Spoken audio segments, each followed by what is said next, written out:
त्याच्यावर भरोसा ठेवा. हा. त्याच्या दर्शनाविषयी सदा आतुर असा.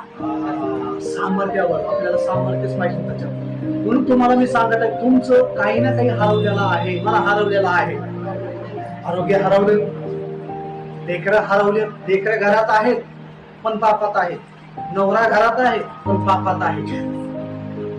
हालेलुया. हरवलंय का नाही? काही काही लोक म्हणतात काहीच नातं नाही हो, नुसतं दिसायला आहे ना, त्याच्यात प्रेम आहे ना माझ्यात प्रेम आहे. कधी प्रेमानं बोलत नाही, कधी प्रेमानं हात फिरवत नाही बायको म्हणून. त्याच्यात प्रेमच नाही, दगडासारखा माणूस आहे. करायचं का? म्हणून त्या झंझटीत पडू नका. केला नाही केला, थोड्या दिवसाचा प्रवास आपल्याला चलू द्या. प्रेम करू नाही तर नाही करू, पण आपलं ईश्वरचं प्रेम कमी नाही झालं पाहिजे. जसं शोमरणी स्त्रीनं 6 केले, तिनं अपेक्षा सोडली. आता ह्या नवऱ्याचं प्रेम नको ना, लेकरांचं नको, माझ्या देवाचं प्रेम माझ्यामध्ये असावं. मला सुननं बघितली, जेवाय दिली नाही दिली काही प्रॉब्लेम नाही, पण माझ्या प्रभूचं प्रेम माझ्यावर असावं आणि माझं प्रेम प्रभूवर असावं. ह्या प्रेमाचा शोध करा. कशाचा शोध करायचा? नवरा ना का